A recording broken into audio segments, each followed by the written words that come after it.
Assalamualaikum warahmatullahi wabarakatuh.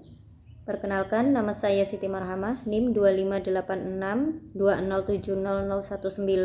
Prodi Piaud, Sekolah Tinggi Agama Islam Bumi Silampari, Lubuk Linggau.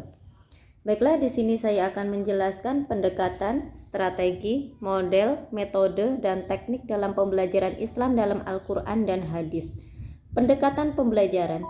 Sudut pandang atau filosofi dasar yang digunakan untuk melihat seluruh proses pembelajaran. Pendekatan teosentris atau keimanan Rabbani memosisikan Allah sebagai pusat segala ilmu. Hubungan pendidik dan murid didasarkan pada ketakwaan. Al-Quran Surat Al-Imran 79 mengajak manusia menjadi Rabbaniyah atau hamba-hamba Tuhan yang setia karena mereka mengajarkan dan mempelajari Alkitab. Pendekatan humanistik atau psikologis memperhatikan kesiapan mental dan kondisi emosional peserta didik.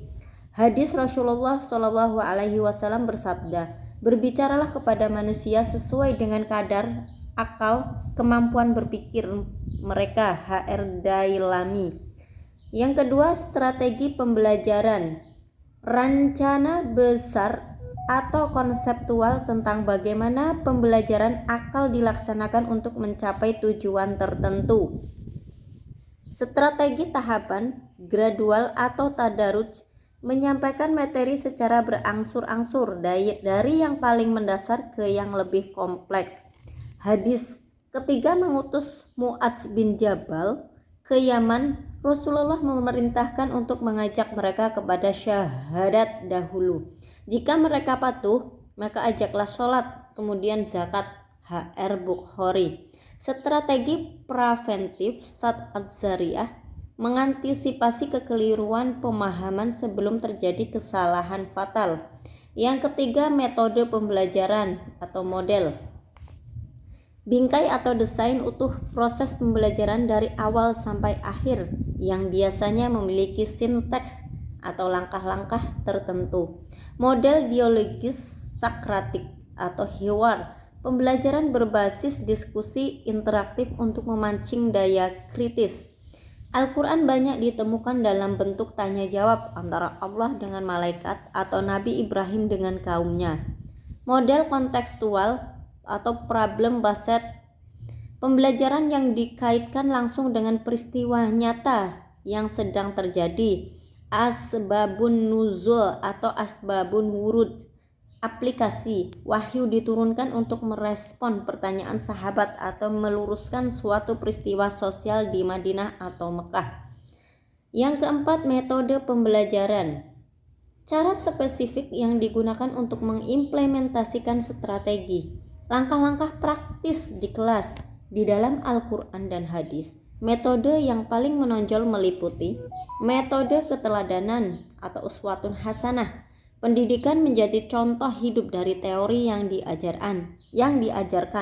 Quran Surat Al-Ahzab 21. Metode perumpamaan Amsal, menjelaskan konsep abstrak dengan analog konkret yang ada di lingkungan sekitar. Quran Surat Al-Baqarah 261 tentang infak seperti sebutir benih. Metode kisah qasas, mengambil ibrah atau pelajaran melalui sejarah masa lalu untuk membentuk karakter. Quran Surat Yusuf 111. Metode targhib dan tarhib, memberikan motivasi atau reward dan peringatan punishment secara seimbang. Yang kelima, teknik pembelajaran atau teknik kui, gaya atau variasi spesifik dari guru saat menerapkan metode tertentu di lapangan. Ini bersifat sangat teknis dan individual. Teknis isyarat visual, menggunakan gerakan tubuh untuk memperjelas konsep. Hadis Rasulullah SAW, merapatkan jari telunjuk dan jari tengahnya saat menjelaskan kedekatan kedudukan penyantun anak yatim dengan beliau di surga. HR Bukhari. Teknik retorika intonasi, mengulang kalimat penting sebanyak 3 kali agar pendengar benar-benar mencerna dan menghafalnya.